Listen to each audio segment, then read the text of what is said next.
respect. Questions, please.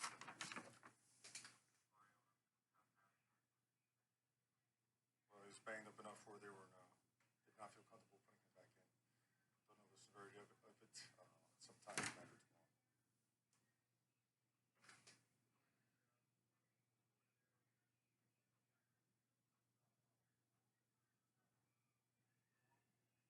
We'll see on tape.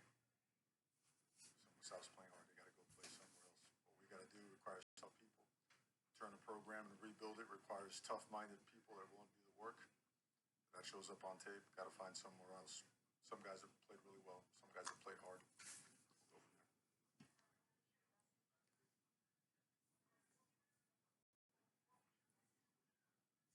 Reality. That's not it. We're improving our ability to practice, our capacity to practice better, whatnot. And we've talked some good stuff, and we've made some progress in certain areas, but that wasn't. That was regression. After a fast start, and then the second quarter, taking a dive. Um, the third quarter came out and played with some good passion, executed well, took the lead in the game.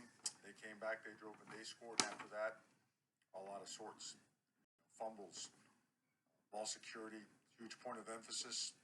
We've done everything we can. We've got to do more because whatever we've done has not worked. We fumbled the ball.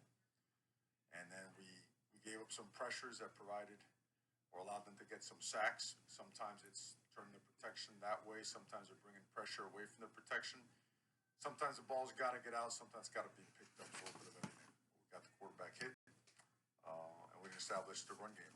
We're not knocking people back enough like we need to help the pass game. And we had made some progress on offense the last couple of weeks, and then it looked like we were going to get off to a strong start. We didn't. So you take complete responsibility as a head coach, as a program, and it's got to be real tough. Unfortunately, you got to go through some painful steps, or we cause our own painful steps, extra painful steps that we don't need. So, back to work.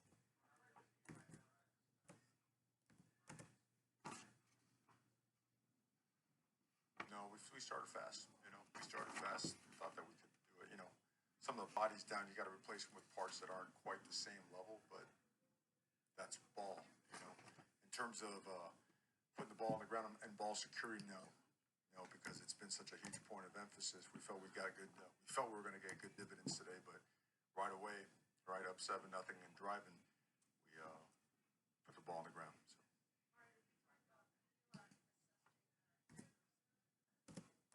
Had some good moments and had some others that weren't so good. So.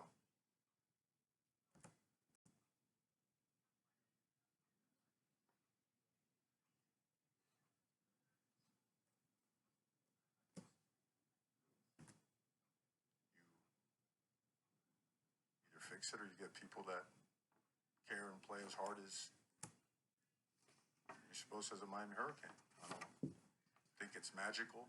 I don't think it's appropriate also to say someone didn't play as hard because other teams make plays too. I think you have to look at the tape and thoroughly assess it because there's nothing worse than saying someone didn't play hard when they played hard. Maybe they got run through and didn't tackle a guy. Maybe they weren't able to sustain a collision and get a guy to the ground. But the rest, most importantly, of all the things is understanding that when you go through something like this and you're rebuilding a program and you get hit in the face like this, that you got to be tough enough to look each other in the eye and stick together and go to work.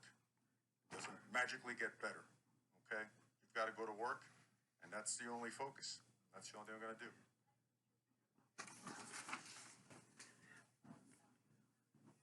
You go right to the truth. You don't head fake it. I don't think at this point in time it's about morale. It's about reality. The best way to build good morale is to have success and performance. And the best way to do that is to go back to work and work on the things that need to get better. They're identified. There's some progress in some, but today regression showed up. That's the part that's disappointing. There's a lot of stuff that's shown up over the past couple of weeks that made us feel like we were going to have a positive performance today.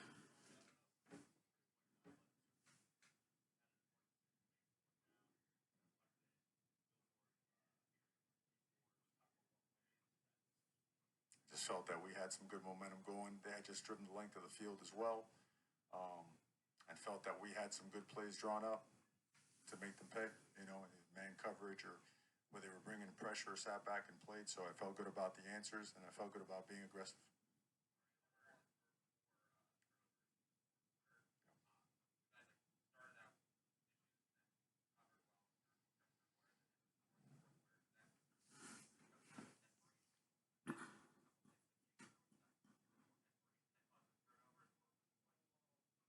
We got to assess that. We got to assess to see if there was just too much anxiety, just pressing too hard to try to make a play. Usually that, you know, accompanies, you know, performance dips or whatnot. And that could be it, right? You know, the game starts going on and on. All of a sudden you see yourself, you know, we built our own hole, you know, and we just kept digging it deeper and do a good job coming out of it. You know, I mean, but just very real with our approach, guys. You know, there's a lot of things we need to get a whole lot better at. You know, there's moments here and there of stuff, but the work that we got to do and why we came here, we got to work, man. We got to do a lot of work. We're going to do it. So, you know what? When it turns, we'll look back on this as lessons. Right now, you got to eat it. You got to be a tough, you know, a tough son of a gun. And if you're not, you know what? It ain't going to work.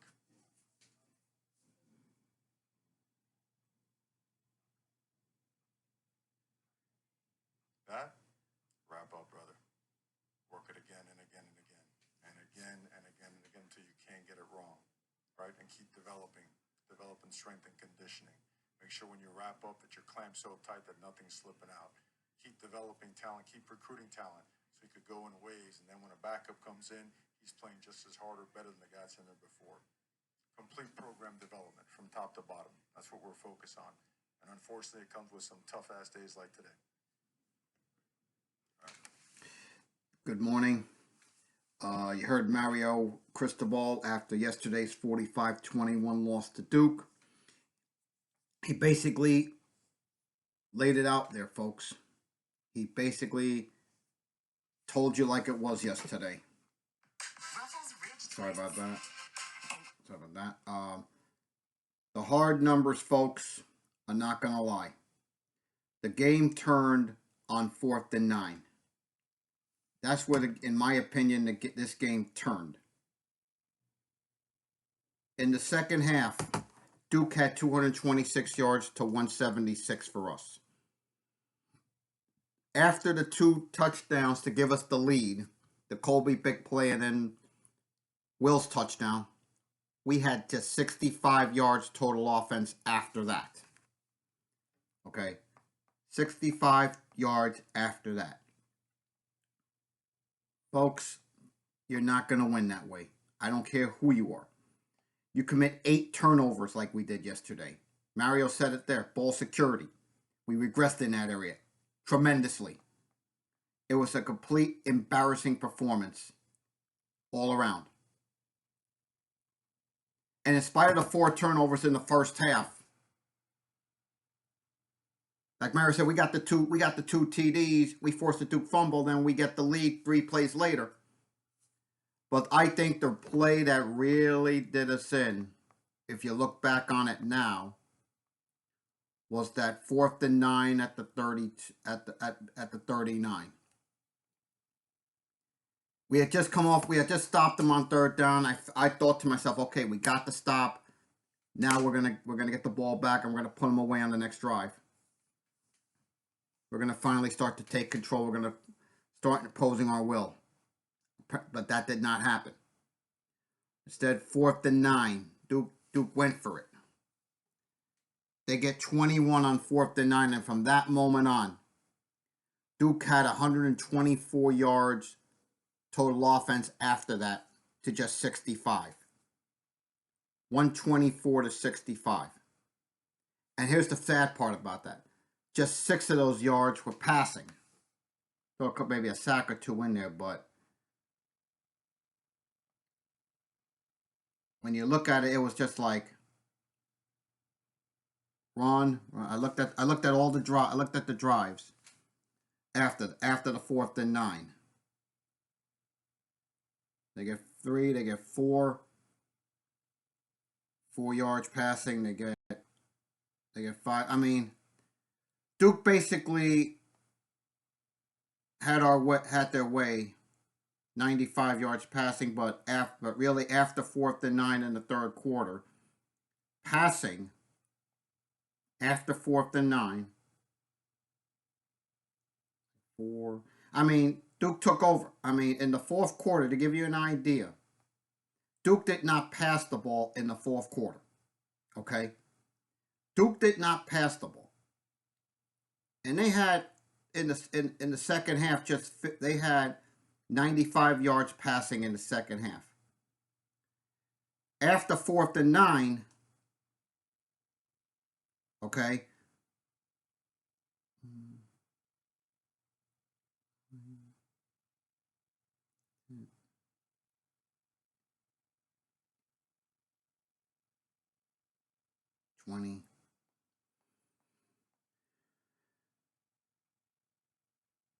they had 20 yards passing after 4th and 9. After 4th and 9, they had 20 yards passing, and actually really 138 yards total offense after 4th and 8, up there 226. 138 of those were after the 4th and 9 conversion. I felt that was the play that really turned the game their way.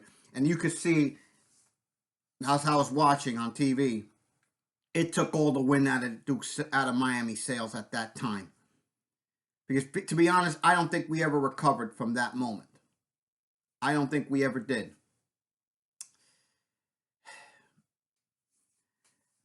We regressed yesterday in every sense of the word. I'm not going to sugarcoat it. We were abysmal. Okay?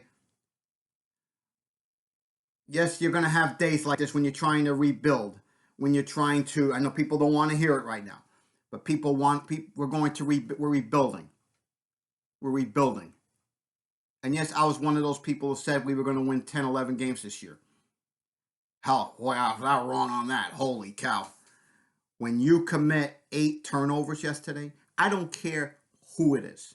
When you commit 8 turnovers against a decent team like Duke, you're not going to win. And sure enough, hey, listen, Duke deserved to win yesterday. To Duke and their team, my congratulations off to you. You guys deserved it. You guys earned it. Okay? You capitalized on our mistakes. You got a pick 6. You made us pay for our turnovers. Let's not sugarcoat it.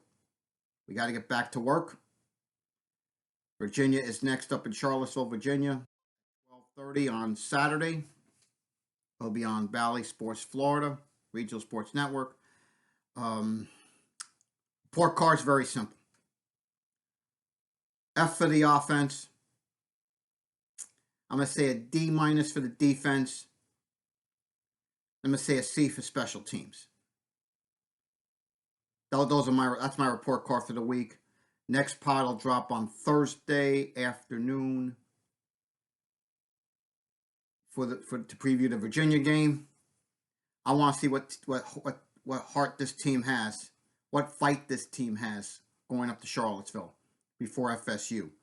Because I'll tell you now, we commit 8 turnovers against Florida State, we're gonna get embarrassed even worse than what Duke did to us yesterday. Okay, so Virginia's next. Next pod drops Thursday. Win or lose, go Canes.